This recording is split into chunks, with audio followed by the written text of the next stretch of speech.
السلام عليكم ورحمة الله وبركاته. نحمده ونستعينه ونستغفره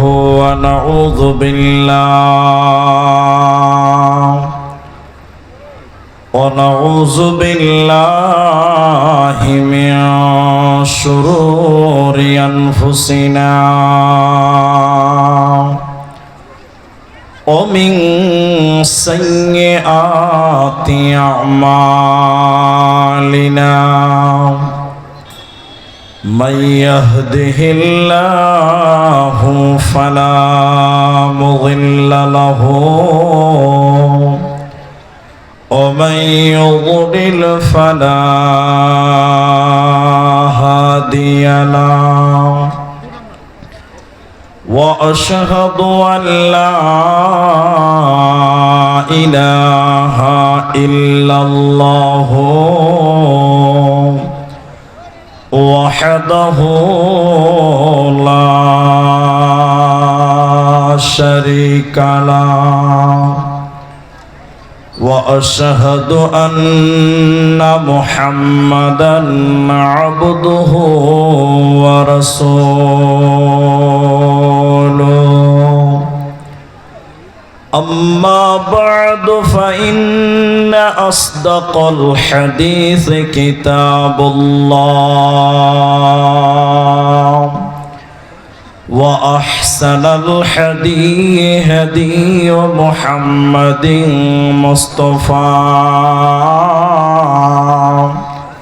صلى الله عليه وسلم فقد قال الله تبارك وتعالى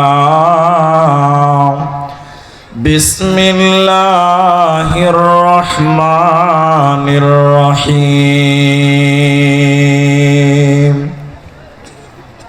ويل لكل همزة لمزة وقال الله تبارك وتعالى ما يلفظ من قول إلا لديه رقيب عتيد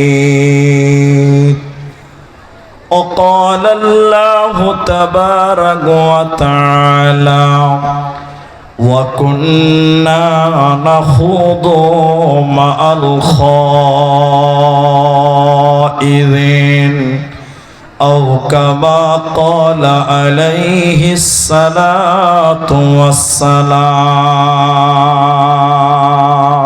والسلام رب اشرح لي صدري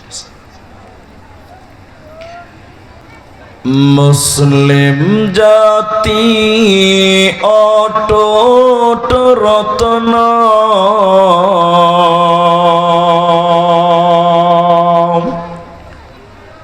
শোনেন মুমিন ভাই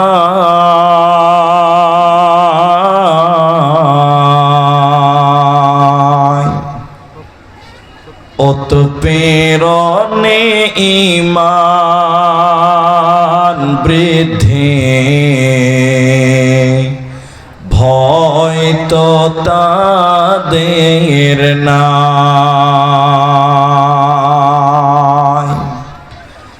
মুসলিম জাতি অটুট রত্ন শোনেন মুমিন ভাই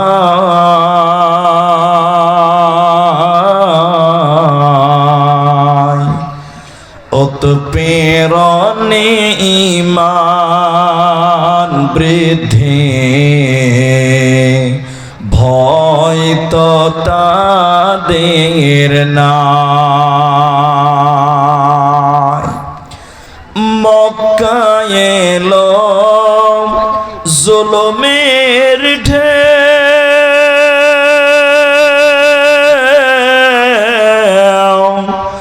আত্মীয় স্বজন চিনল না কে অবশেষে নবী আমার আসলেন মদিনায়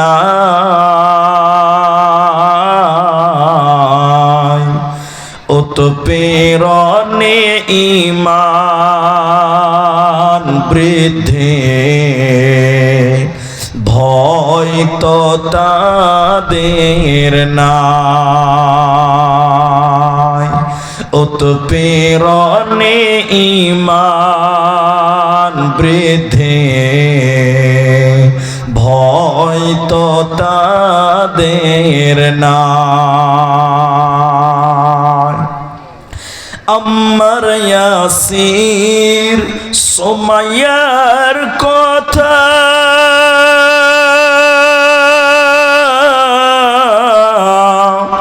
বলতে লাগে দারুণ ব্যথা ইমানের প্রেমে পাগল হয়ে আসলেন মদিনায়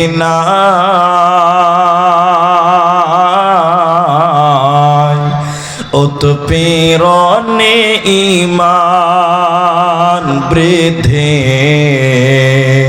ভয় তো তাদের নাই উৎপীড়নে ঈমান বৃদ্ধি ভয় তো তাদের নাই মুসলিম জাতি অটুট রত্ন শোনেন মুমিন ভাই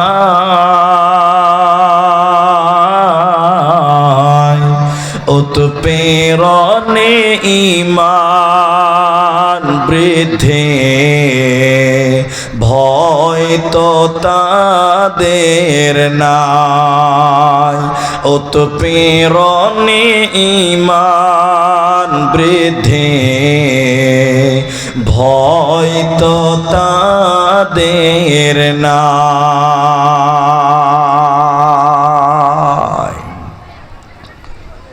উপস্থিত চলমান সভার যোগ্যতম সভাপতি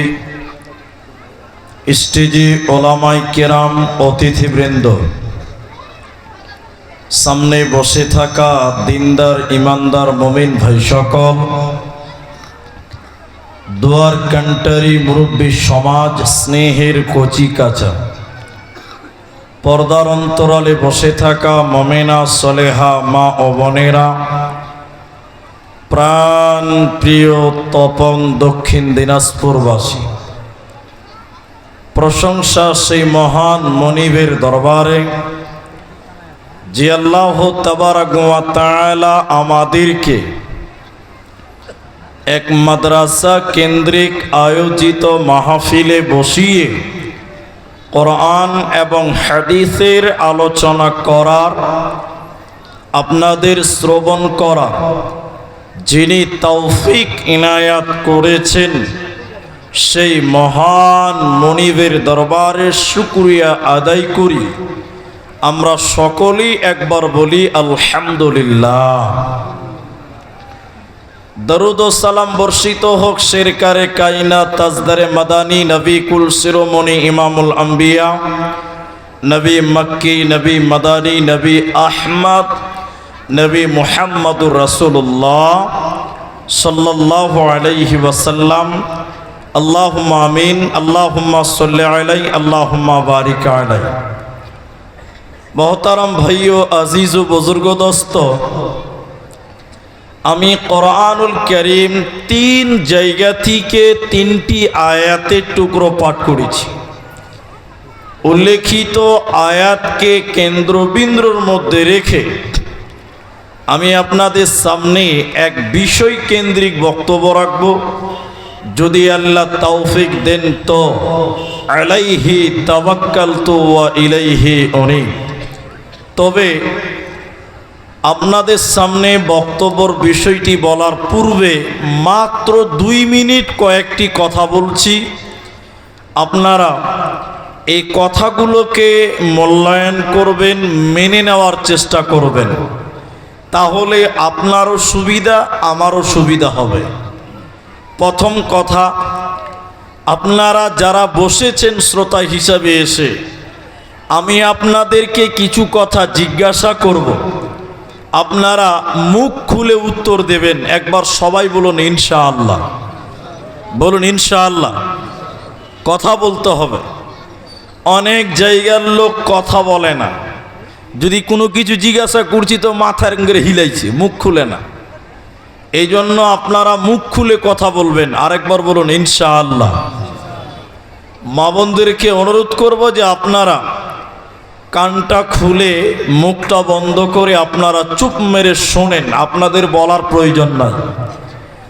আর আপনারা যদি বলেন পুরুষেরা, তাহলে আপনার বুঝতে সুবিধা হবে আর আমার বুঝাতে সুবিধা হবে। আমার আজকের আলোচ্য বিষয় হলো ব্যবহার, চরিত্র, শিষ্টাচার, মানুষের সচ্চরিত্রবান হওয়ার, মানুষের চরিত্র গঠন করার কতটা প্রয়োজন বা দরকার, এই ব্যাপারে সংক্ষিপ্ত বিবরণের চেষ্টা করব। যদি আল্লাহ তৌফিক দেন তো আলাইহি তাওয়াক্কালতু ওয়া ইলাইহি উনীব। আমরা মানুষ একজন মানুষ আল্লাহ তাবারক ওয়া তাআলা আমাদেরকে সৃষ্টির সেরা বলেছেন কোরআনে।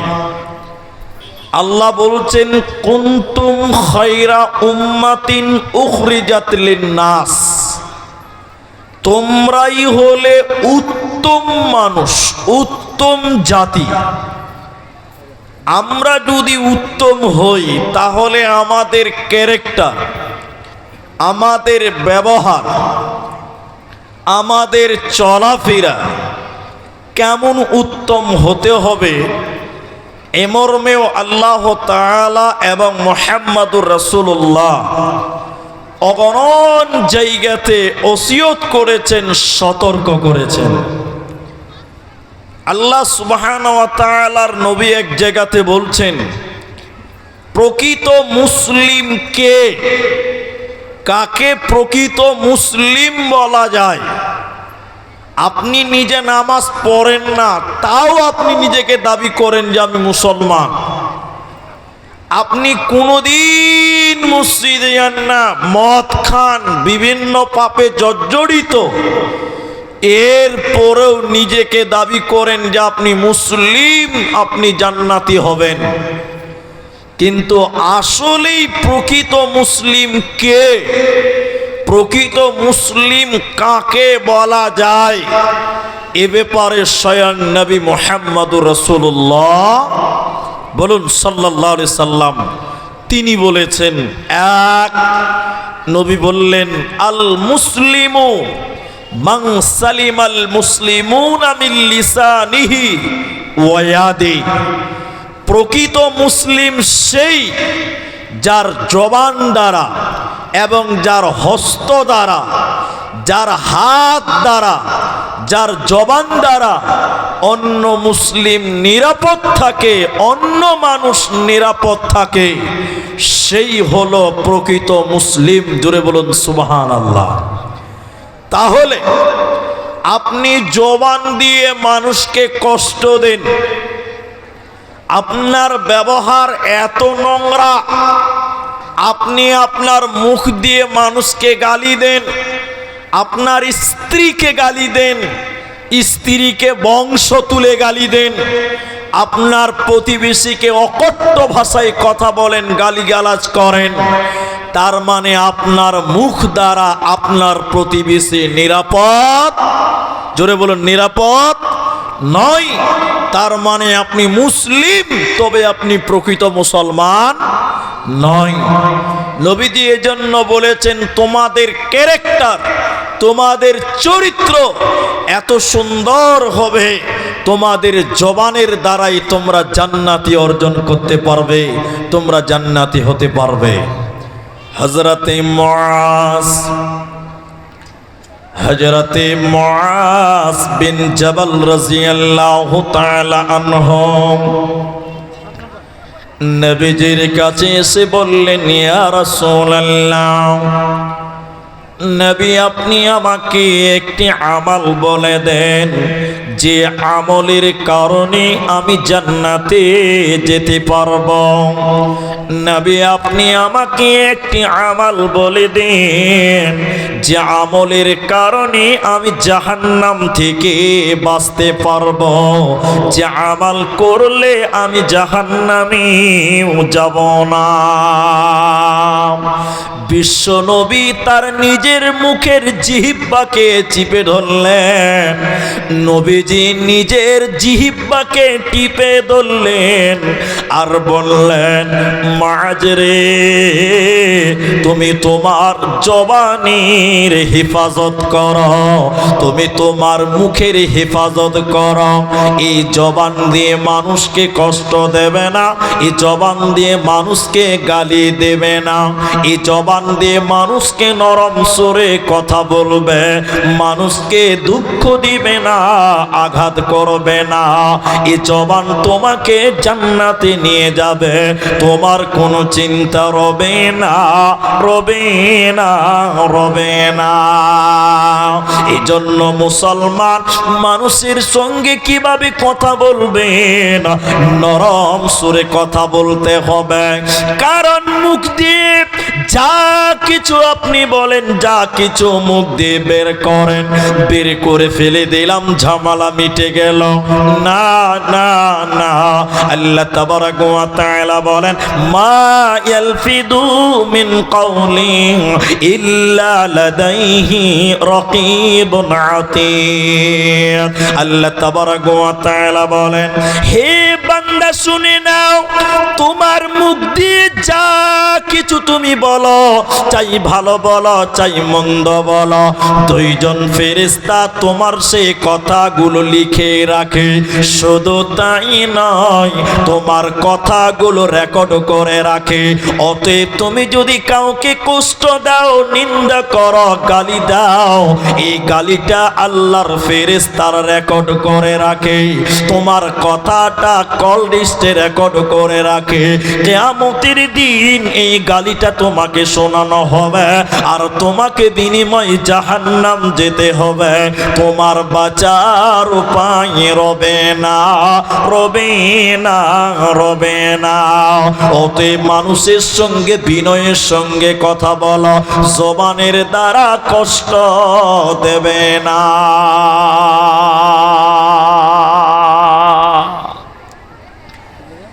যত কষ্ট করবেন, মানুষদের মুখ দিয়ে যত কষ্ট দিবেন, এর আঞ্জাম কাল কিয়ামতের দিন আল্লাহ আপনাকে দেবেন। এই জন্য আল্লাহ কোরআনে বলছেন, সূরা বাকারা 2 নম্বর সূরায় আল্লাহ তাআলা বলেন, অকুলু লিন-নাস হুসনা। আল্লাহ সূরা বাকারা বলেন, হে মানুষেরা, তোমরা কথা বলবে, সুন্দর কথা বলবে, ভালো কথা বলবে, মানুষদের সঙ্গে বিনয়ের সঙ্গে কথা বলবে, মানুষকে ক্ষমা করবে, মানুষকে গালি দিবে না, মানুষকে কষ্ট দিবে না, মানুষকে আঘাত দিয়ে কোনো জবানে কথা বলবে না। কেন? আল্লাহ কোরআনে অন্য জায়গাতে বলেছেন, কেন তোমরা দেখতে পাও না তোমাদের নবীকে আল্লাহ কি বলেছেন? তোমরা দেখতে পাও না তোমাদের নবীর ব্যাপারে আল্লাহ কি বলছেন? ফাবিমা রাহমাতিম মিনাল্লাহ। আল্লাহ কোরআনে বলেন, নবীকে আল্লাহ বলেন, নবী শোনো, আল্লাহর দয়ায় তোমাকে বিনয়ী আল্লাহ বানিয়েছে, মানে নবীকে বানিয়েছে। কেন? কেন? নবীজি মানুষকে ক্ষমা করতে ভালোবাসতেন, নবীজি প্রতিশোধ নিতেন না, নবীজির ব্যবহার মানুষকে মাফ করা শিখিয়েছে। আল্লাহ বলেন, হে নবী, আল্লাহ আমার দয়ায় তুমি অনুগ্রহ হয়েছ, মানুষদের প্রতি তুমি দয়া করেছ। তুমি নবী যদি কঠোর হতে, তুমি যদি মানুষদের প্রতি শক্ত হতে, লোকেরা তোমার সঙ্গী হতো না, সাহাবীরা তোমার সাথী হতো না, তারা তোমাকে ত্যাগ করত, তোমাকে ছেড়ে দিত।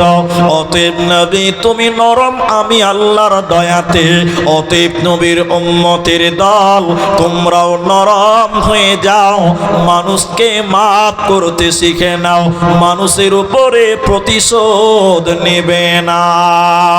লম্বা ইতিহাস আপনাদের সামনে তুলে, বিশ্ব নবীর চাচা মারা গেলেন, শুধু তাই নয় ওই বছরে নবীজির বিবি খাদিজা মারা গেল, একই বছরে নবীজির চাচা মারা গেল, শুধু তাই নয় নবীর বিবি খাদিজা মারা গেল।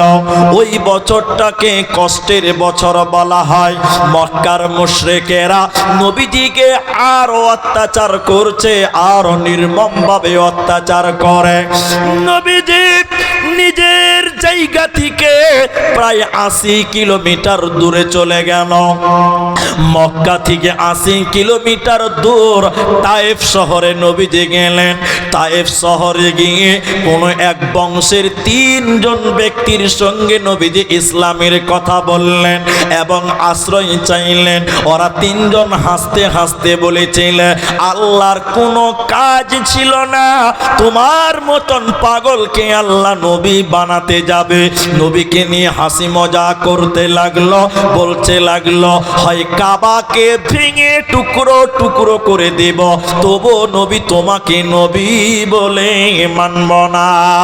নবীকে তায়েফ বাসীরে আশ্রয় দেয় নাই, নবীকে তাড়িয়ে দিল।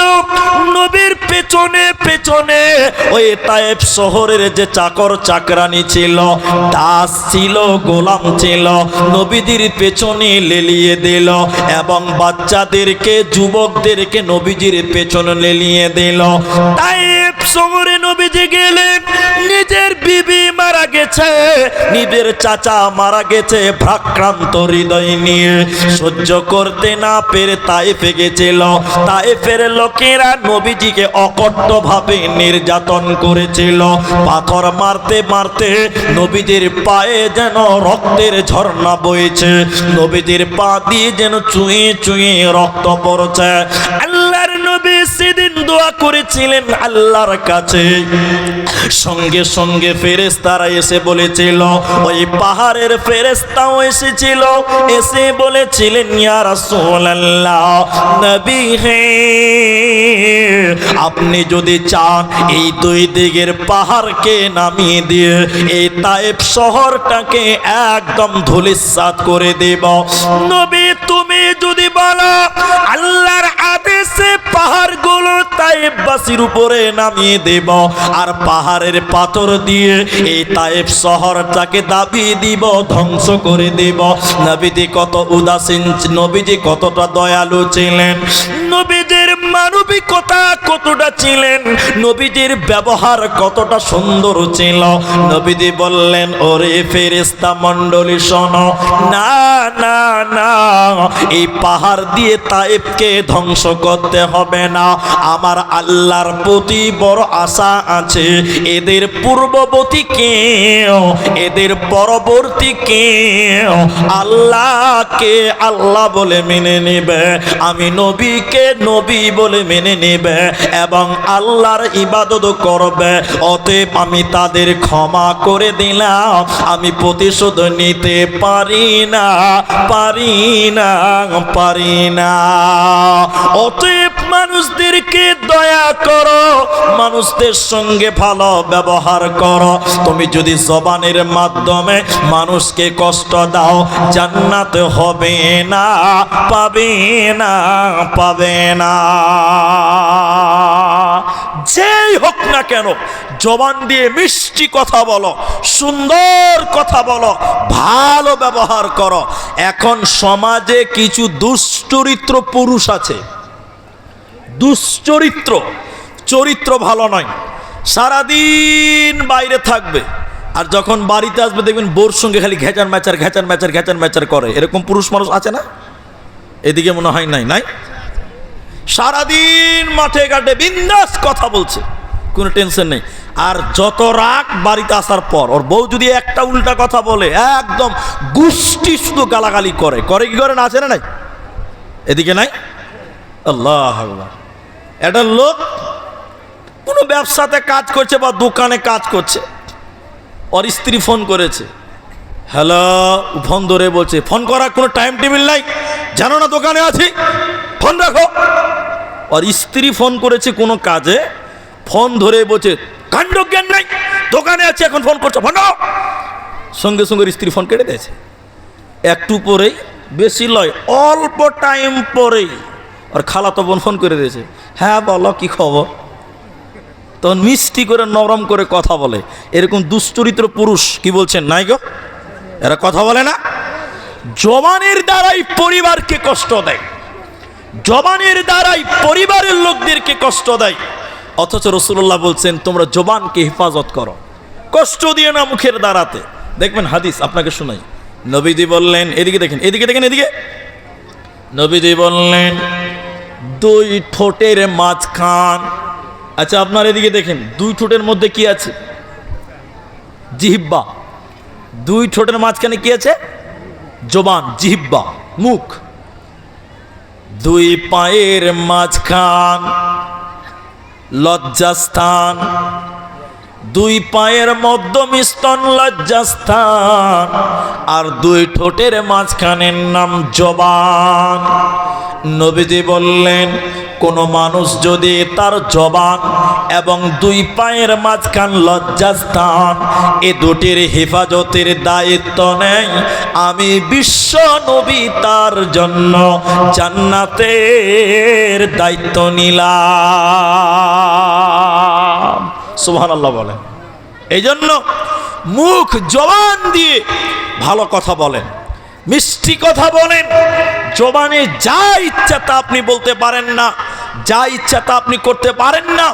জবান দিয়ে ভালো কথা বলতে হবে, ভালো আচরণ করতে হবে। নবীজি সাল্লাল্লাহু আলাইহি সাল্লামের পরে বলেন, এই হাদিসটা যদি শুনেন কিছু একটু জ্ঞান আপনার বাড়বে। যখন আদম সন্তানের সকাল হয়, যখন সকাল শুরু হয়, মানুষের শরীরের অঙ্গ প্রত্যঙ্গ জবানের কাছে নত হয়। মানুষের হাত মানুষের জবানের কাছে নত হয়, মানুষের পা মানুষের জবানের কাছে নত হয়। এক কথায় অঙ্গ প্রত্যঙ্গ জবানের কাছে প্রত্যেক দিন নত হয়ে বলে, হে জবান, হে জিহ্বা, তুমি আমাদের কারণে আল্লাহকে ভয় করো, তুমি আমাদের কারণে আল্লাহকে ভয় করো। কেন কেন কেন? তুমি যদি সহি সালামতে চলো তাহলে আমরা তোমার উপরে নির্ভরশীল, আমরাও সহি সালামতে চলতে পারবো। হে জবান, তুমি যদি বিগড়ে যাও, খারাপ কথা বলো, মুখের দ্বারা যদি নিন্দা করো, মুখের দ্বারা যদি গুনাহ করো, আমরা অঙ্গ প্রত্যঙ্গ গুনাহগার হয়ে যাব। অতএব জবান, তুমি নিজেকে আল্লাহকে ভয় করো, তুমি তোমার জবানকে কন্ট্রোল করো। এই জন্য আল্লাহ তাবারক ওয়া তাআলা বলেন, মানুষেরা যখন জাহান্নাম যাবে, লোকেরা যখন সাকার নামে জাহান্নাম যাবে, জাহান্নামীরা জান্নাতীরা জাহান্নামীদের ব্যাপারে বলবেন, মা সালাকাকুম ফি সাকর, হে জাহান্নামীরা তোমরা কেন কেন কেন জাহান্নাম গেলে বলো। হে জাহান্নামীরা তোমাদের কেন জাহান্নাম দেওয়া হলো তোমরা বলো। জাহান্নামীরা কেঁদে কেঁদে চারখানা কারণ বলবে কোরআন। ওই চারটার ভিতরে 3 নাম্বার কারণ শুনে নাও। জাহান্নামীরা বলবে, ও জান্নাতি ভাইরা, আমরা কেন জাহান্নাম গেলাম তোমরা শুনে নাও। ওয়াকুন্না নাখুদু মাআল খাইদিন, আমরা অনর্থক বকবক করেছিলাম, অনর্থক বেফালতু কথাবার্তা বলেছিলাম, আমরা মুখ দিয়ে বেফালতু কথা বলেছিলাম, আমরা গীবাত করেছিলাম, পরনিন্দা করেছিলাম। অতএব যারা গীবাত গীবাত করবে, অতএব যারা পরনিন্দা করবে ওদেরকে আল্লাহ জাহান্নাম দেবে, ওরা সাকার নামে জাহান্নাম যাবে, ওরা জান্নাতে যাবে না, পাবে না, পাবে না। এই জন্য জবানকে কন্ট্রোল করো, নচেতে বাঁচার উপায় রবে না, রবে না, রবে না। সাবধানে তাকিও মুমিন ঈমান রাখা দায়, সাবধানে তাকিও মুমিন ঈমান রাখা দায়। কিয়ামতের আলামত ভাবে বোঝা যায়, সাবধানে তাকিও মুমিন ঈমান রাখা দায়। কিয়ামতের আলামত ভাবে বোঝা যায়, সাবধানে তাকিও মুমিন ঈমান রাখা দায়। কি লিখব ভাই বাংলার বাণী, লিখতে জোরে চোখের পানি, ক্ষমতার জোরে মানুষ মারে পশ্চিমী বাংলায়, সাবধানে তাকিও মুমিন ঈমান রাখা দায়, সাবধানে তাকিও মুমিন ঈমান রাখা দায়। কিয়ামতের আলামত ভাবে বোঝা যায়, সাবধানে তাকিও মুমিন ঈমান রাখা দায়। এই জন্য এতক্ষণ সচ্চরিত্র ব্যাপারে বলতে গিয়ে শুধু আলোচনা করলাম যে জিহ্বাটাকে কন্ট্রোল করেন, জবানটাকে কন্ট্রোল করেন, মুখকে সামলিয়ে এলেন, কারণ এই মুখ মানুষকে জাহান্নামের দিকে নিয়ে যায়। এই জন্য আল্লাহ রাসূল বললেন, মান কানা ইউমিনু বিল্লাহি ওয়াল ইয়াউমিল আখির ফালিয়াকুল খায়রান। আল্লাহ রাসূল বলছেন, যে ব্যক্তি আল্লাহ এবং পরকালের প্রতি ঈমান রাখে সে যেন ভালো কথা বলে। আবার বলি, রাসূল বললেন মান কানা ইউমিনু বিল্লাহ, যে ব্যক্তি আল্লাহর উপরে ঈমান রাখে, ওয়াল ইয়াউমিল আখির ফালিয়াকুল খায়রান। রাসূল বললেন, যে ব্যক্তি আল্লাহ এবং পরকালের প্রতি ঈমান রাখে সে যেন ভালো কথা বলে, আর না হলে চুপ চুপ থাকে, কথা না বলে। কারণ কথা বললে বিপদ, কথা বললে বিপদ, কথা বলার কারণেই জাহান্নাম যেতে হবে। কথা বললে বিপদ হবে। সবাই বলুন, কথা বললে কি হবে? বিপদ হবে। কথা বললে জাহান্নাম হবে। আরেকবার বলুন, কথা বললে কি হবে বললাম? জাহান্নাম। বিপদ এই দুনিয়ায় হবে, বিপদ এই দুনিয়ায় হবে, আর জাহান্নাম মরার পর হবে। এই জন্য কথা বলা যাবে না। প্রয়োজনে বলো, সত্য বলো, ভালো বলো, অন্যথায় বলতে পাবেন না। বলে কেন? লম্বা হাদিস, সারমর্মটা তুলি। আবু মুসা রাদিয়াল্লাহু তাআলা আনহু থেকে বর্ণিত, রাসূল সাল্লাল্লাহু আলাইহি সাল্লাম বলছেন, এদিকে এদিকে, ওয়ায়াকসারাল হারাজু, সমাজে মারামারি বেড়ে যাবে। আপনারা আমার কথা বুঝতে পারছেন তো? একটু হ্যাঁ না বলেন, তাহলে আপনারা উত্তর দেন। রাসূল বললেন ওয়ায়াকসারাল হারাজু, সমাজে মারামারি বেড়ে যাবে। সবাই বলুন, মারামারি বেড়েছে না কমেছে? সবাই বলুন। সব জায়গায় মারামারি। মালদার মথাবাড়িতে হিন্দু মুসলমান মারামারি, মুর্শিদাবাদের ধুলিয়ানে হিন্দু মুসলমান মারামারি, আজকে এমুক জায়গায় মুসলমান মারামারি, অমুক বাড়িতে ভাইয়ে ভাইয়ে মারামারি, অমুক বাড়িতে চাস্তো ভাই ফুফাতো ভাই মারামারি, সব জায়গায় মারামারি। সবাই বলুন, বেড়েছে না কমেছে? এটা জোরে বলুন, বেড়েছে না কমেছে? বেড়েছে। নবীজি বলছেন বাড়বে, সব জায়গায় মারামারি বাড়বে। এরপরে নবীজি বললেন হাত্তা ইয়াকতুলা রাজুলুন জারাহু। নবীজি কি বললেন? মানুষ তার নিকট আত্মীয়দেরকে মারবে। এখন দেখেন ভাই ভাই মারামারি করে, এরা হ্যাঁ না বলে না? এখন ভাই ভাই মারামারি হয় না আপনার দিকে? আল্লাহু আকবার। ভাইয়ে ভাইয়ে কাঁড়ি খাওয়ার লিগে মারামারি করে থানাতে কেস করে দিয়েছে। কাঁড়ি বুঝেন তো? কাঁড়ি, এদিকে লোক কাঁড়ি বুঝে না মনে হয়। খ্যার খ্যার খ্যার, বাহ, খুব ভালো বুঝেছে এরা। এক ভাইয়ের কাঁড়ি মানে খ্যার, আর এক ভাইয়ের ছাগলে খেয়ে নিয়েছে বা গরুতে খেয়েছে। এই নিয়ে মারামারি করতে করতে হাসুয়া চালিয়ে দিয়েছে। তে থানাতে কেস করেছে। এটা কোথাকার খবর? এটা বেশি দূরের খবর নয়, হরিশ্চন্দ্রপুরের খবর। জি, তাহলে আল্লাহ রসুল বলছেন জারাহু, মানুষ তার আপন আত্মীয়দের সঙ্গে মারবে। মুখ খুলে বলেন আপনারা, এখন আপনজনদের সঙ্গে মারামারি দিন দিন বাড়ছে না কমছে? সবটি লোক মুখ খুলেন, বাড়ছে না কমছে?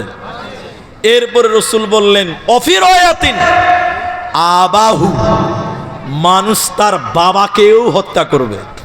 এখন বাপ বেটাতে মারামারি করছে, এদিকে মনে হয় নাই, এরা কথা বলে না, বাপ বেটাতে মারামারি করে না গো। আল্লাহু আকবার। আল্লাহর কসম করে আপনাকে বলছি, শোনেন, বৌমা এবং ছেলে মিলে বাপকে মারছে। বৌমা এবং ছেলে, নিজের জন্মদাতা ছেলে, এই ছেলে এবং তার স্ত্রী মিলে বাপকে মারতে মারতে বাড়ি থেকে বের করে দিচ্ছে। এমন চিত্র এখন ঘটছে। কি বলছেন? হ্যাঁ না বলবেন না? ঘটছে। নবীজি বলছেন অফিরায়াতিন আবাহু, মানুষ তার বাপকে হত্যা করবে, ও মেরেই ফেলবে। ই তো মারছে, মেরেই ফেলবে। আবু মুসা বলছেন, বলেন কি আল্লাহর নবী, বলেন কি? মানুষ তার বাপকে মারবে, মানুষের জ্ঞান থাকবে না? মানুষের বিবেক থাকবে না? মানুষের কিন্তু হিতাহিত জ্ঞান থাকবে না? আল্লাহ রসুল বলছে লা, থাকবে না। আল্লাহ রসুল বলছে লা, থাকবে না। তুন্দা আক্তার আলীকে দামান, প্রায় মানুষের বিবেক তুলে নেওয়া হবে, আরে জ্ঞান সম্পন্ন মানুষই থাকবে না। আবু মুসা বলছেন আল্লাহ নবী, ওই জামানাটা যদি আমি পাই তাহলে কি করব? এখনো বুঝতে পারেননি। এখন এটা আপনাদের প্রশ্ন। আব্দুর রহমান ভাই, ওই জামানা যদি আমরা পেয়ে যাই এত মারামারি, তাহলে আমি তখন কি করব?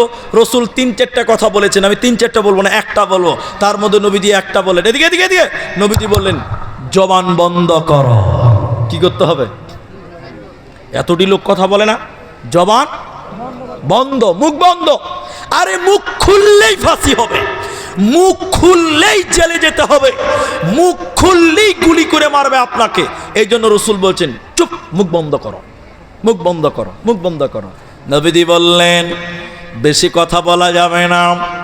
আল্লাহ বলছেন তুমি যা বলো, আল্লাহ বলছেন মায়ালফিদু মিন কাউলিন ইল্লা লাদাইহি রাকিবুন আতীদ। আল্লাহ তাবারাক ওয়া তাআলা বলেন মুখ বন্ধ করো, কারণ তুমি মুখ দিয়ে যা কিছু বলো সব আল্লাহর ফেরেশতারা গ্রহণ করে, সংরক্ষণ করে রাখে। তুমি কথা বলে আল্লাহকে ফাঁকি দিতে পারবে না।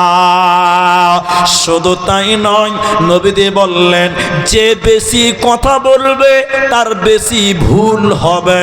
এটাই সত্য, যে কথা বেশি বলবে তারই তো ভুল হবে। আমি কথাই বলি না, তো আমার কি ভুল হবে? নবী বললেন যে যত বেশি বলে তার তত বেশি ভুল হয়, যার যত বেশি ভুল হবে তার তত লজ্জা কমে যাবে, আর যার লজ্জা কমে যাবে তার তাকওয়া কমে যাবে, আর যার আল্লাহ ভীরু কমে যাবে তার অন্তরটা মরে যাবে, পচে যাবে। এই লোক আল্লাহর জান্নাতে যাবে না, পাবে না, পাবে না।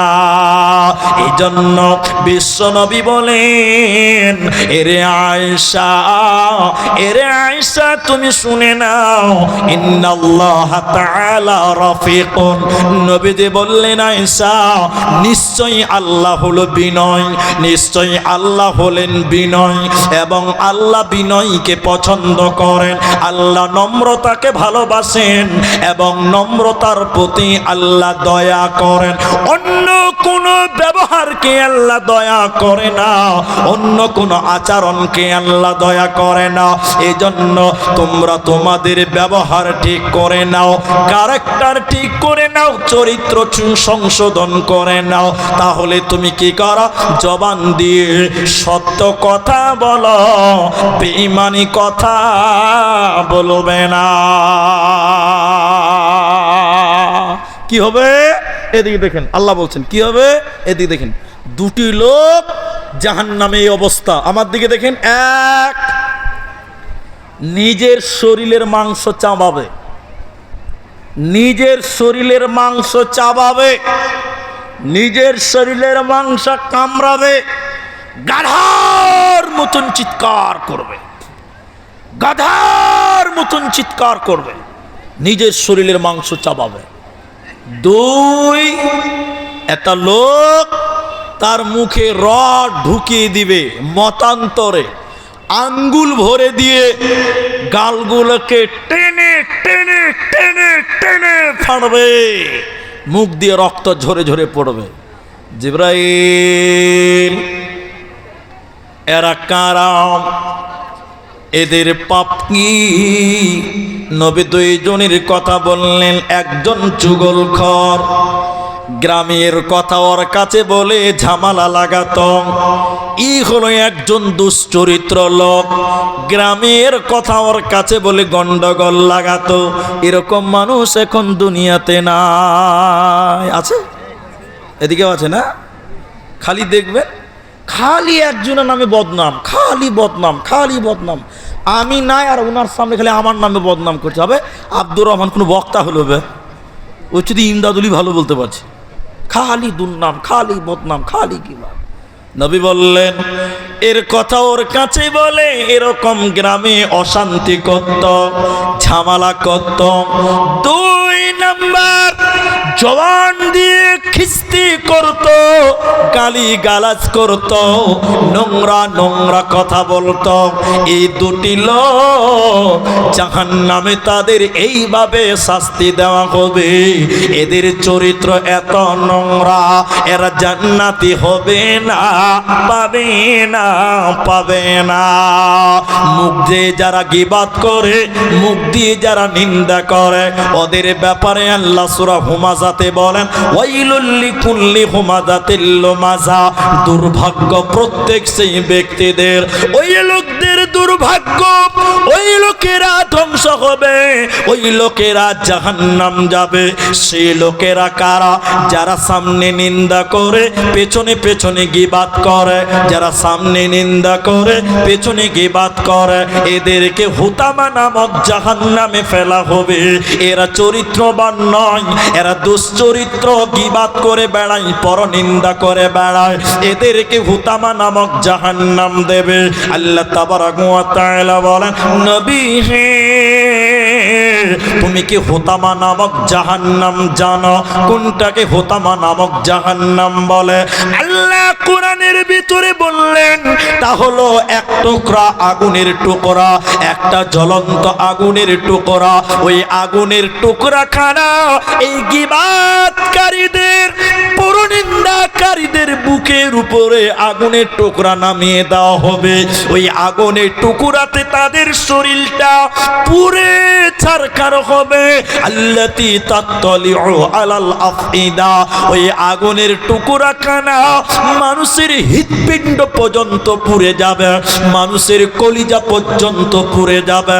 অতএব যারা মুখকে কন্ট্রোল করে না, যারা জবানকে কন্ট্রোল করে না, যারা চরিত্রকে পরিবর্তন করে না, মুখের দ্বারা গালি দেয়, মুখের দ্বারা মিথ্যা কথা বলে, এদেরকে এদের বুকের উপরে আগুনের টুকরা ফেলা হবে। এরা জান্নাতে পাবে না, দেবে না, মিলবে না। এরপরে দেখেন, এরপরে দেখেন, তাহলে আপনি কি বলবেন? আল্লাহ রাসূল বলছেন, তুমি তোমার চরিত্র ভালো করো। চরিত্র ভালো প্রমাণ হবে কি করে? তোমার বিবি যদি তোমাকে ভালো বলে, তুমি ভালো। এদিকে দেখেন, এদিকে। আমি আব্দুর রহমান গোটা পশ্চিমবঙ্গ, বিহার, ঝাড়খণ্ড, আসাম, মেঘালয় জলসা করি। আমি আপনাদের কাছে বিরাট বড় বক্তা, বিরাট ভালো মানুষ। আসলেই যে আমি কি মানুষ এটা বলতে পারবে আমার স্ত্রী। ঠিক বললাম না? নাই বলেন? আমার চরিত্র কেমন, আমার ব্যবহার কেমন, সবচেয়ে বেশি বলতে পারবে আমার নিজের স্ত্রী। ঠিক কিনা? জোরে বলেন, সেরে বলেন। আপনি, আমার স্ত্রী যদি আমার ওয়াজ 1 ঘন্টা বসে শুনে, তাহলে বুঝবো যে আমার স্ত্রীও আমার ভক্ত আছে। কিন্তু বক্তার বউ বক্তার জলসা শোনে? জোরে বলে। আমার স্ত্রীকে বলছি, তুই 5 মিনিট জলসা শোন, 500 টাকা দিব। তোমার ওয়াজ আবার কে শুনে? লোক খ্যাপাতাই শুনছে, আমি শুনি। হ্যাঁ, তাহলে আমি কত ভালো মানুষ সেটা সবচেয়ে বেশি প্রমাণ দিতে পারে আমার স্ত্রী। ঠিক না? নাই বলেন? আপনি কথাই কথাই মানুষকে কষ্ট দেন, কথাই কথাই দুঃখ দেন। আল্লাহ কোরআনে বলছেন, সূরা আহজাব, আল্লাহ কোরআনে বলছেন, ইয়া আইয়ুহাল্লাযীনা আমানুত্তাকুল্লাহ, ও وقولوا قولا سديدا আল্লাহ তাবারক ওয়া তাআলা বলেন, হে ঈমানদারেরা, আল্লাহকে ভয় করো। আর কি করো? তুমি তোমার জবান দিয়ে মিষ্টি মিষ্টি সত্য কথা বলো। তুমি সত্য কথা বলো, মিষ্টি করে সত্য কথা বলো, মিথ্যা কথা বলবে না। সুচরিত্রবান লোক মুখের দ্বারা মিথ্যা কথা বলতে পারে, কিন্তু 3 জায়গাতে মিথ্যা কথা বলা যায়। সবাই বলুন কয় জায়গাতে? এরা বলে না কথা। 3 জায়গাতে। যেমন স্বামী স্ত্রীতে মহব্বতে মিথ্যা কথা বলা যায়। স্বামী স্ত্রীতে বলে গভীর নয়, হালকা। স্ত্রীকে খুশি করাবার লিগে হালকা মিথ্যা কথা বলা কেমন, এটা একটু বলে দিই। অসুবিধা আছে আপনাদের? এরা কথা বলে না, অসুবিধা হয়েছে নাকি? আপনি নালাগোলা গেছেন বাজার করতে, ঈদের বাজার, একটা কাপড় কিনেছেন, কাপড়ের দাম মাত্র 450 টাকা। কত দাম? এরা বলে না কথা। স্ত্রীকে এনে যদি বলেন যে 450 টাকার কাপড়, খুশি হবে? জোরে বলে, খুশি হবে? জি, খুশি হবে না। এই 450 টাকার কাপড় যদি বাড়িতে স্ত্রীকে বলেন, গরম দেখিয়ে বলেন, লে কাপড়টা লে, তোর লিগে কিনতে গিয়ে টাকা শেষ হয়ে গেল, বলে কত নিল? 1250 টাকা। খুশি হবে না? নাই, জোরে বলেন, খুশি হবে না? খুশি হবে। ছিঁড়া মাল যদি বলেন যে 1250 টাকা, তাও খুশি হবে। কি বলছেন, খুশি হবে না? তাহলে স্ত্রীকে খানিক আনন্দ দেওয়ার লিগে গভীর লয়, হালকা মিথ্যা কথা বলা। 2 মুসলমানকে মিলিয়ে দেওয়ার জন্য, রণক্ষেত্রে জান বাঁচাবার জন্য মিথ্যা কথা বলা জায়েজ। এমনিতেই কাউকে ফাঁকি দিয়ে মিথ্যা কথা বলবেন না, বেঁচে থাকবেন। আল্লাহ বলছেন কাউলান সাদীদা, সত্য কথা বলো। কি লাভ হবে? আল্লাহ কোরআনে বলছেন ইউসলিহি লাকুম আমালাকুম। কত সুন্দর কথা আল্লাহ বলছেন, ইউসলিহি লাকুম আমালাকুম, ইউসলিহি লাকুম আমালাকুম। আমি তোমাদের আমলকে সংশোধন করব। ইয়াগফির লাকুম যুনুবাকুম, বিনিময় আমি আল্লাহ তোদের জীবনের গুনাহকে মাফ করে দিব, তোদের কোনো গুনাহ থাকবে না। বলুন সুবহানাল্লাহ। এই জন্য সত্য কথা যদি বলেন, আল্লাহ আপনার গুনাহকে মাফ করবেন। বলুন সুবহানাল্লাহ। এই জন্য আপনাকে সত্য বলতে হবে।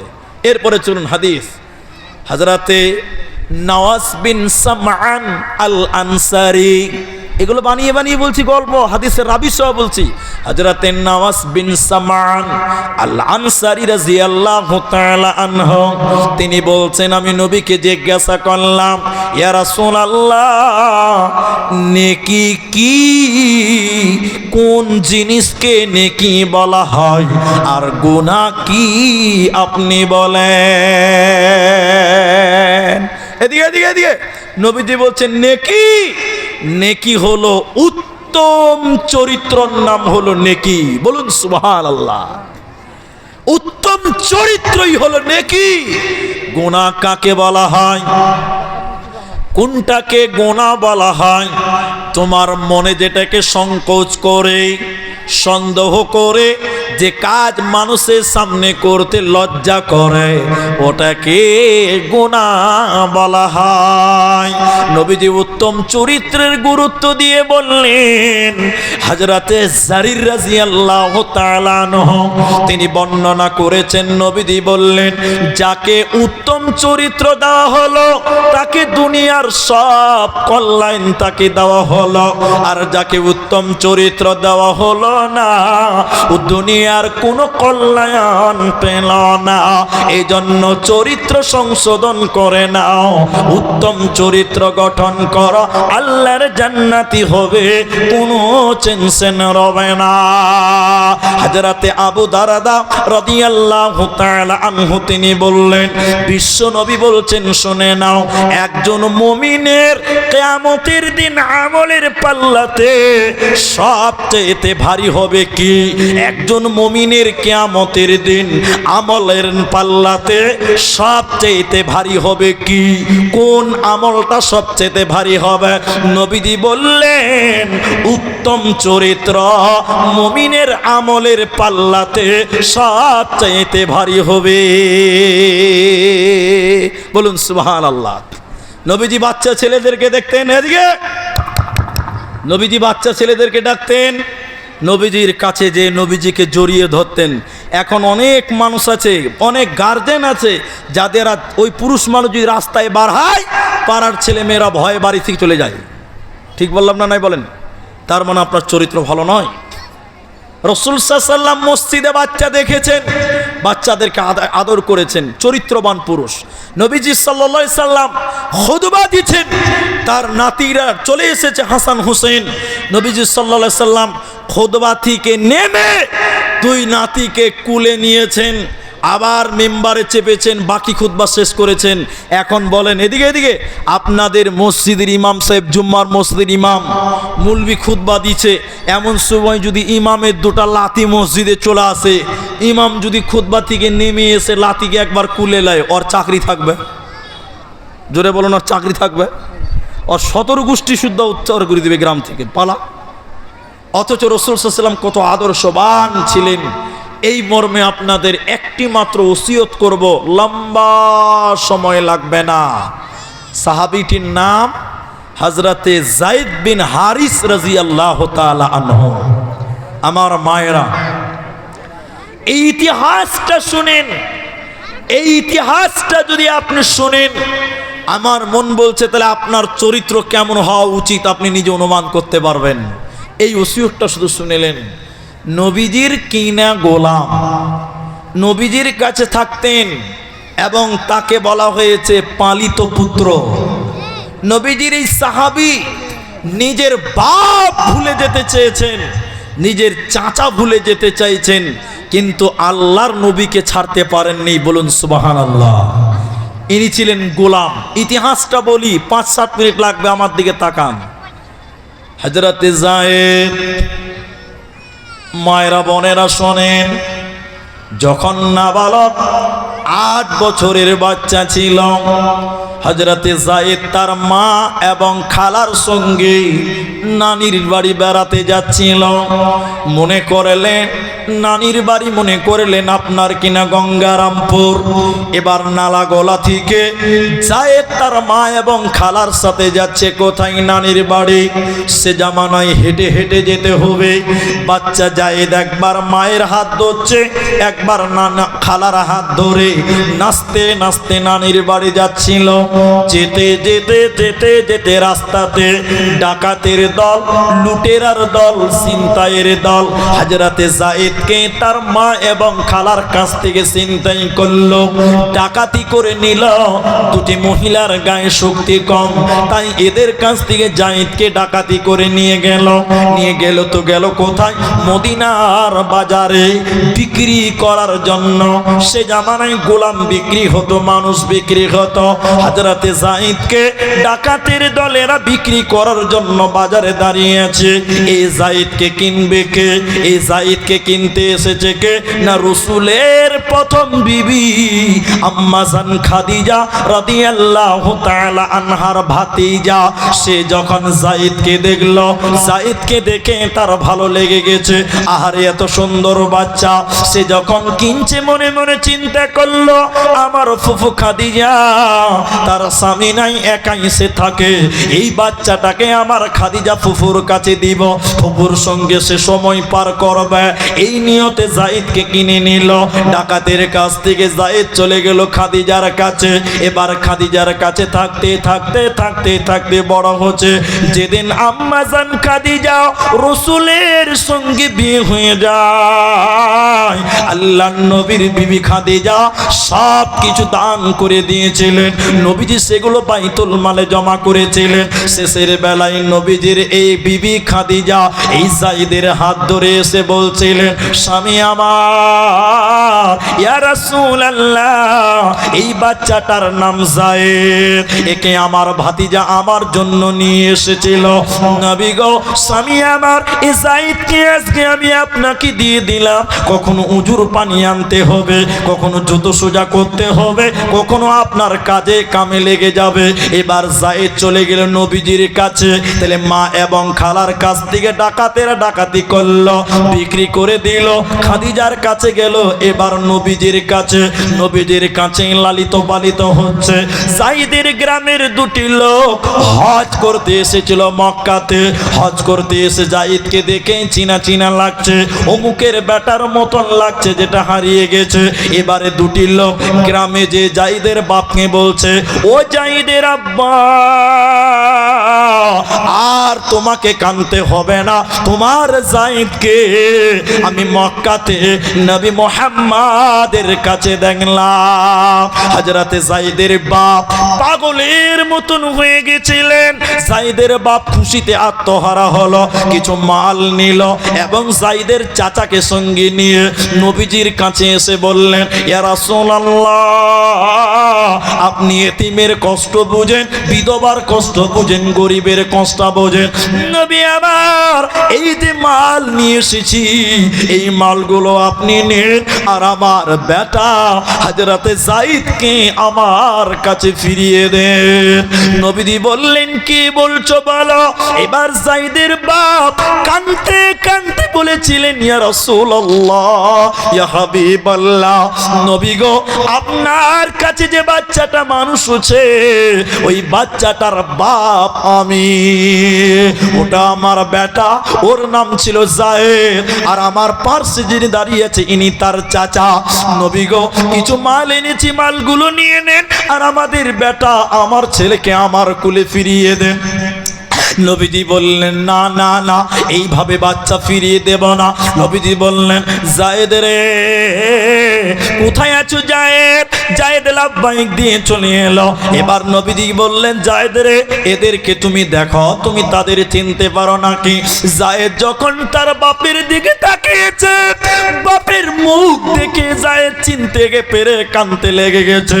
কাঁদতে কাঁদতে বললেন, ইয়া রাসূলুল্লাহ, এটাই আমার বাপ, পার্শ্বে যিনি দাঁড়িয়েছে তিনি হলেন আমার চাচা। নবীজি বললেন, যায়েদ, তোমার কোথাও ভুল হচ্ছে না তো? কারণ তুমি তো একবার ধোঁকায় পড়ে বিক্রি হয়ে গেছো, এরা তোমাদেরকে ধোঁকা দিচ্ছে না তো? যায়েদ কাঁদতে কাঁদতে বলছেন, ইয়া রাসূলুল্লাহ, আমার চোখ আমাকে ফাঁকি দেয়নি, যিনি দাঁড়িয়ে আছে ইনি আমার বাবা, পার্শ্বে যিনি আছে তিনি আমার চাচা।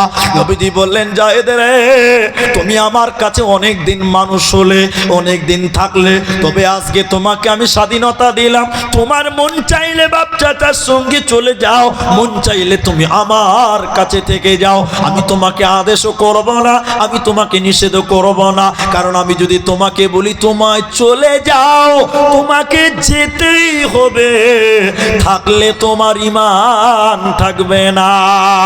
আমি যদি বলি যায়েদ তুই থেকে যা, আর তুমি যদি অমান্য করে চলে যাও, তাহলে নবীর আদেশ অমান্য হবে, তোমার ঈমান থাকবে না। যায়েদ মন চাইলে থেকে যাও, মন চাইলে চলে যাও। যায়েদ একবার আব্বার দিকে তাকাচ্ছে, অঝর নয়নে কাঁদছে, একবার চাচার দিকে তাকাচ্ছে, অঝর নয়নে কাঁদছে। এরপরে যখন নবীজির দিকে তাকালেন, রাসূলের দিকে তাকালেন, থাকতে না পেরে নবীজির গলা জড়িয়ে হুড়মুড়িয়ে কাঁদতে কাঁদতে কাঁদতে কাঁদতে বলেছিলেন, ইয়া রাসূলুল্লাহ, আব্বা ভুলে যাব, চাচা ভুলে যাব, আপনাকে ভুলতে পারবো না। পৃথিবীতে এত দামি জায়গা কেউ কোনোদিন পায়নি। নবী, আপনি আপনার কাছ থেকে আমাকে তাড়ায়েন না। নবীজি যায়েদকে বুকে টেনে জড়িয়ে নিয়ে বলেছিলেন, যায়েদ রে,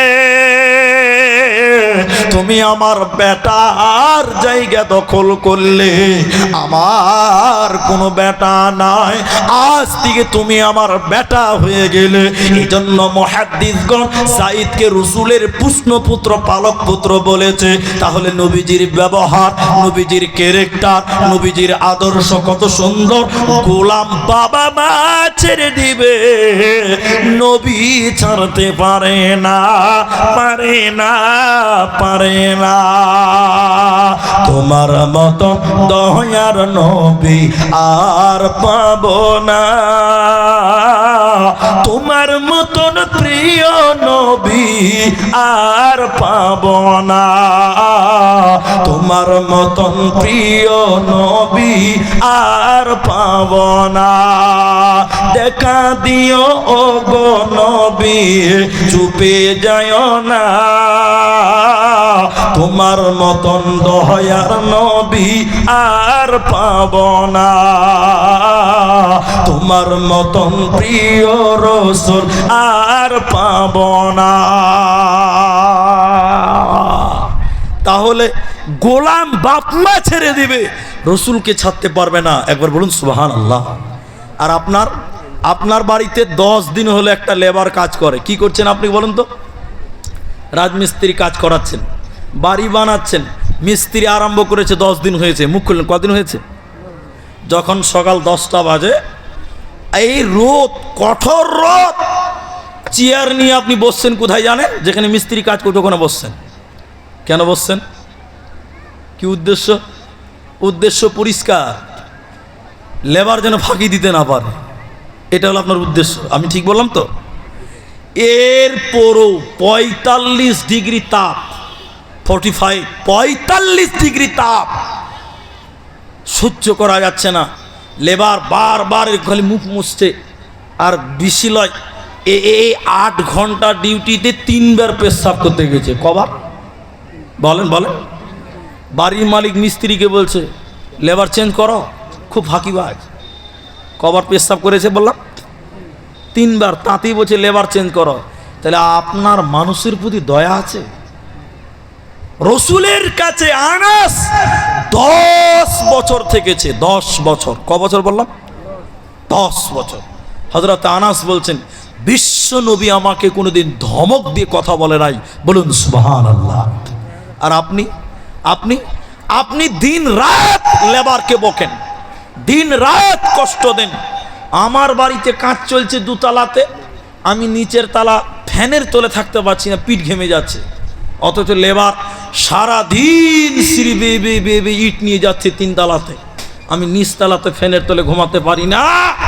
অথচ লেবার গরিবের বাচ্চা 3 তালাতে ইট নিয়ে উঠছে, বালু নিয়ে নামছে, উঠছে। আপনি কেমন মহাজন? আপনি দুপুরবেলায় নিজে নেমে এসে পানি নিয়ে যান, ঠান্ডা জল দেন, চা দেন, লেবারকে বলেন এই বস 8 ঘন্টা রেস্ট নে, তারপরে কাজ করবি। আপনার লেবার দেখবেন সন্ধ্যার পরেও আধা ঘন্টা পরে বাড়ি যাবে। ঠিক বললাম না? নাই বলেন।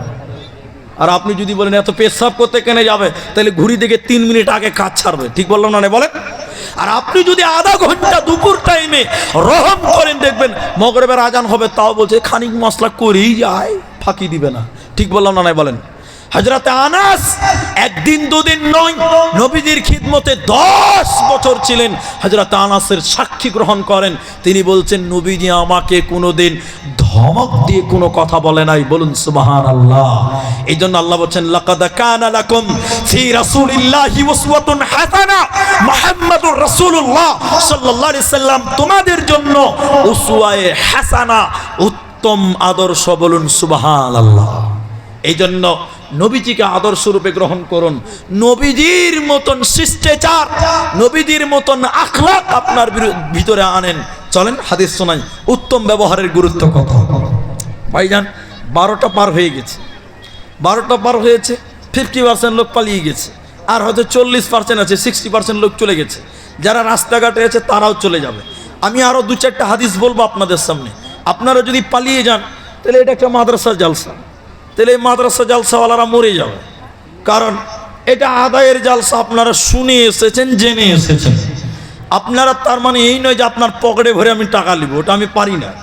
কিন্তু এটা একটা মাদ্রাসা জালসা। আর আপনারা জানেন মহিলা মাদ্রাসায় ছেলেদের মাদ্রাসার চাইতেও খরচটা বেশি হয়। এটা হয়তো আপনারা জানেন। ছেলেদের চাইতে মেয়েদের খরচ কম না বেশি? এখনকার মেয়েদের বেশি না? আল্লাহ আকবার। ওদের ব্যাগে খালি ময়দা যে কত ভরা থাকছে তো আল্লাহ মাহবুব জানে, যেটা আর বললাম না। এখন কিছু কিছু শহরে গ্যারেজ তৈরি হয়েছে, গ্যারেজ গ্যারেজ মহিলা গ্যারেজ, চিনেন তো? চিনেন না মনে হয়।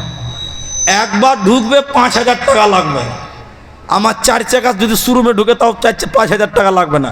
আর মহিলা গ্যারেজ এমন এমন হয়েছে, ওই গ্যারেজে মহিলা ঢুকলেই 5,000 বেতন। ওই গ্যারেজটার নাম কি বলেন তো? Beauty parlour. এটা হলো মহিলা গ্যারেজ, ঢুকলেই 5,000 টাকা। যার বেটি ঢুকেছে সে বুঝে জ্বালা কত। তো শোনেন, মেয়েদের খরচটা বেশি। শুধু আমি 3-4টা হাদিস বলবো।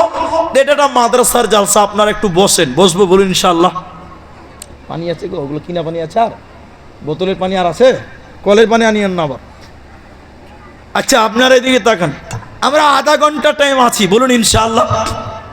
এরা ইনশাআল্লাহ বলে না। ইনশাআল্লাহ বলেন। ছেড়ে দাও, ছেড়ে দাও। ইনশাআল্লাহ আধা ঘন্টা টাইম বসেন। আর যদি একটা একটা করে পালিয়ে যান তাহলে শেষ। এদিকে শুনেন, আগেকার যারা বক্তা ছিল আমরা দেখেছি শুনেছি, এরকম বক্তব্য রাখতো। এদিকে দেখেন, এদিকে কানে ধরে চোখ বন্ধ করে ওয়াজ করতো। দেখেছেন আপনারা? এরা মনে হয় দেখেনি। দেখেননি আপনারা? আগেকার মুলবিরা কানে ধরে ওয়াজ করতো, দেখেননি? এটা আমার শোনা কথা বলছে, আমি দেখেছি, তারপরে শোনা কথা বলছি। এক বক্তা স্টেজে উঠেছে, তা কানে হাত ধরেছে, চোখ বন্ধ করেছে। ভাইরা আমার, ভাইরা আমার। 40 মিনিট পরে চোখ খুলে দেখছে সামনে কেউ নাই, একজন বসে আছে। সব পালিয়ে গেছে, একজন বসে আছে। আচ্ছা বলেন, বক্তা খুশি হবে না রাখবে? খুশি হবে। সব পালিয়ে গেছে, বক্তার মেজাজ খুব খারাপ। তারপরেও বক্তা খুশি আছে যে একজন তো বসে আছে। বক্তা এবার দোয়া করছে, জাযাকাল্লাহ, হাইয়াকাল্লাহ, বারাকাল্লাহ, খায়রুল্লাহি খায়রুল্লাহ। তুই কত ভালো মানুষ ভাই, সবাই পালিয়ে গেছে, তুই একলাই বসে আছিস। আল্লাহ তোকে জান্নাত দিক, তোর মতন ভালো মানুষ এলাকাতে কেউ নেই। যে বসে আছো গাল চুলকাতে চুলকাতে বলছে, মুলবি সাহেব আমি মাইক ম্যান, তুমি ছাড়ো না, আমি পালাইতেও পারি না। তো ওই রকম যদি অবস্থা হয় তাহলে তো সর্বনাশ। আমরা মাদ্রাসার বানাতের জালসাতে এসেছি ভাই, আধা ঘন্টা টাইম, অনলি 30 মিনিট। আপনারা ঘড়িতে গেলেন, 30 মিনিট টাইম যদি আপনি বসেন, ইনশাল্লাহ আমাদের বক্তব্য গুটিয়ে নিতে পারবো। আমরা বসবো, বলুন ইনশাআল্লাহ। হযরতে আয়েশা রাদিয়াল্লাহু তাআলা আনহা বলেন, সামি'তু রাসূলুল্লাহি সাল্লাল্লাহু আলাইহি ওয়াসাল্লাম। আয়েশা বলছেন, আমি নবীকে বলতে শুনেছি। কি শুনেছো আয়েশা? কি শুনেছেন? আম্মা জান আয়েশা বলেন, কিয়ামতের দিন মুমিন লোক একটা লোক সারা রাত নফল নামাজ পড়ে এবং সারা দিন নফল রোজা রাখে। এ সারা রাত নফল রোজা করে যে নেকি পাবে, একজন মুমিন লোক উত্তম ব্যবহার দিয়ে একই নেকি কিয়ামতের দিন পাবে। বলুন সুবহানাল্লাহ। তাইলে সারা রাত দাঁড়িয়ে দাঁড়িয়ে নফল নামাজ পড়লেন, কি নেকি বলেন? অনেক নেকি। আল্লাহ রাসূল বলছেন, তোমার চরিত্র যদি ভালো হয়, ও সারা রাত নফল নামাজ পড়ে যে নেকি পাবে, চরিত্র সংশোধন করার কারণে তুমিও একই নেকি আল্লাহ তোমাকে দিবে। বলুন আরেকবার সুবহানাল্লাহ। হযরতে আল্লাহ নবী সাল্লাল্লাহু আলাইহি ওয়াসাল্লাম একজন সাহাবীকে বললেন, হে আবাজার, হে আবাজার, হে আবাজার, তুমি আল্লাহকে ভয় করো এবং তুমি আল্লাহকে ভয় করার পাশাপাশি যখনই তোমার কোনো পাপ হবে পরক্ষণে তুমি একটা নেকি করে নেবে, কারণ নেকি মানুষের পাপকে মিটিয়ে দেবে। এরপর নবী বললেন, আবাজার, তুমি যেখানেই থাকো মানুষদের সঙ্গে সুন্দর ব্যবহার করে উত্তম চরিত্র দিয়ে মানুষের সঙ্গে মিলে মিশে থাকবে। অতএব উত্তম চরিত্রের মাধ্যমে জাতি ধর্ম বয়স বর্ণ মিলে মিশে তোমাকে চলতে হবে।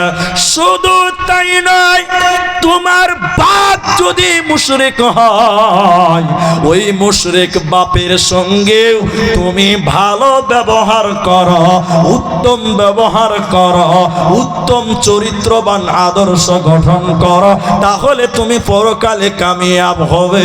দুশ্চরিত্র লোক আল্লাহর জান্নাতে যাবে না, পাবে না। মর্মে হাদিস শোনেন, হযরতে হারিসা ইবনে ওয়াহাব রাদিয়াল্লাহু তাআলা আনহু নবীজি বললেন, হে লোক সকল তোমরা বলো জাহান্নামী কারা? তোমরা কি জানো কারা জাহান্নাম যাবে? আমি নবী কি তাদের ব্যাপারে বলবো? সাহাবীরা বললেন, নবী আপনি বলুন জাহান্নামী কারা? নবীজি বললেন, শোনো, যারা হট মিজাজি, অল্প সামান্য বিষয় নিয়ে যারা ঝগড়া করে, ছোট ছোট বিষয় নিয়ে যারা বিবাদ করে, যারা কথায় গালি গালাজ করে, চিল্লা চিল্লি করে, ঝগড়ায় লিপ্ত হয়, এরা আল্লাহর জাহান্নাম যাবে। এরা দুশ্চরিত্র লোক, এরা জান্নাতে পাবে না, দেবে না, পাবে না। এজন্য অনেক মানুষ দেখবেন বুড়া হয়ে গেছে কিন্তু চরিত্র সংশোধন করেন, এই দুশ্চরিত্র, নজর খারাপ, এরকম লোক আছে না? আল্লাহ রাসূল বললেন 3 জন ব্যক্তি জাহান্নাম যাবে। একটু মুখ খুলেন, কয়জন ব্যক্তি বললাম?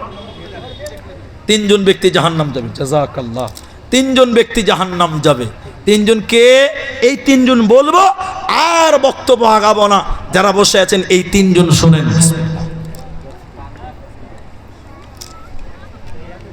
3 জন ব্যক্তি আল্লাহর জাহান্নাম যাবে, জান্নাত যাবে না। 1, দুশ্চরিত্র বয়স্ক মানুষ। এক কথায় বয়স হয়ে গেছে কিন্তু চরিত্র সংশোধন করে নাই। চরিত্র কি করে নাই বললাম? এখন অনেক বুড়া মানুষ আছে, এদিকে দেখেন, রাগ করবেন না, যারা বুড়া মানুষ আছেন আমি মাপ চেয়ে লিছি আগে। অনেক বুড়া মানুষ আছে দেখবেন, সুন্দরী মেয়ে দেখবে তখন চশমার ভিতরে টেঁড়া করে তাকিয়ে তাকিয়ে দেখে। দুশ্চরিত্র, নজর খারাপ, ক্যারেক্টার খারাপ, আছে না নাই বলেন? এরা বলে নাই? আল্লাহ রাসূল বলছেন, শাইখুন জানিব, বয়স্ক ব্যভিচারকারী আল্লাহর জাহান্নাম যাবে। 2, মিথ্যাবাদী নেতা। এখনকার নেতাদের চরিত্র ভালো না খারাপ? এরা মুখ খুলে না, ভালো না খারাপ? যখন পঞ্চায়েতের ভোট আসে তখন বলছে আমার ভাইয়ের চরিত্র ফুলের মতন পবিত্র, বলে কি বলে না? এরা হ্যাঁ না বলে না? নেতার পেছনে স্লোগান দিচ্ছে আমার ভাইয়ের চরিত্র ফুলের মতন পবিত্র, ও শালা নামাজ পড়ে না এক ওয়াক্ত, ঠিক আছে না নাই? ঠিক বলে না নাই? এক ওয়াক্ত নামাজ পড়ে না, অথচ বলছে ফুলের মতন পবিত্র, এর চরিত্র ভালো? সবাই বলেন বর্তমান নেতাদের চরিত্র ভালো? নবীজি বলছেন জাহান্নাম যাবে হযরতে কাব, হাদিস বলতে গেলে অনেকক্ষণ লাগবে, কাব বিন আজরা রাদিয়াল্লাহু তাআলা আনহু, তিনি বলছেন তাদের ভিতরে মরা মানুষের আত্মার চাইতেও খারাপ। বলুন নাউজুবিল্লাহ। তখন যারা মানুষের সামনে কথা বলে হিকমতের সঙ্গে, মানুষ থেকে আলাদা হবে, কথার সঙ্গে কাজের কোনো মিল থাকবে না। বর্তমান নেতাদের কথার সঙ্গে কাজের কোনো মিল পাওয়া যায় না। 3 নম্বর বললেন অহংকারী, গরিব, গরিব অহংকারকারী আল্লাহর জাহান্নাম যাবে, আল্লাহর জান্নাতে যাবে না। বক্তব্য সারমর্ম করতে করতে করতে করতে এই উত্তম ব্যবহার করার ব্যাপারে বলতে গিয়ে জবানের কথা অনেকক্ষণ বলেছি। এই আয়াতটা না বললে মনে হচ্ছে বক্তব্য শেষ করতে পারছি না। আজকে দুনিয়াতে মুখ দিয়ে কথা বলছেন, বললেন শেষ কথা ঝামেলা। আল্লাহ বলছেন জি না, এটা শেষ নয়। আল্লাহ বলছেন এই মুখকে কিয়ামতের দিন মোহর মারা হবে। সূরা ইয়াসিনে আল্লাহ বলেন আল ইয়াউমা নাখতিমু আলা আফওয়াহিহিম, মুখ দিয়ে মানুষকে গালি দিয়েছেন, কষ্ট দিয়েছেন, নিন্দা করেছেন, এই মুখকে আল্লাহ মোহর মারবে। ওয়াতুকাল্লিমুনা আইদিহিম, মানুষের হাত কথা বলবে, মানে মুখটাকে বন্ধ করে দিবে, মোহর মেরে দিবে, সেলাই করে দেবে। ওয়াতুকাল্লিমুনা আইদিহিম, মানুষের হাত তখন আল্লাহর সামনে বলবে আল্লাহ আমার হাত দিয়ে সুদের টাকা গুনেছিল, ঘুষের টাকা গুনে গুনেছিল, জুয়ার টাকা গুনেছিল, গরিবকে থাপ্পড় মেরেছিল। ওয়া শাহাদু আরদুলহ, পা তখন হাতের পক্ষে সাক্ষী দেবে। পা বলবে আল্লাহ তোমার এই হাত যা বলেছে সব সত্য কথা বলেছে, আল্লাহ হাত যা বলেছে সব সত্য, অতএব আল্লাহ আমার সাক্ষীকে গ্রহণ করে না। অতএব মুখ দিয়ে যা ইচ্ছা তা বলা যাবে না। এই মুখ আপনার বিপক্ষে যাবে, এই হাত আপনার বিপক্ষে যাবে, এই পা আপনার বিপক্ষে যাবে। এই জন্য চরিত্র গঠন করুন, আদর্শবান হয়ে চলার চেষ্টা করুন। আল্লাহ তাবারক ওয়া তাআলা আমাদের সুন্দরভাবে নবীজির আদর্শ আমাদেরকে যেন লালন করার তৌফিক দান করেন। আমরা বলি আল্লাহুম্মা আমিন। ভাইজান, আধা ঘন্টা টাইম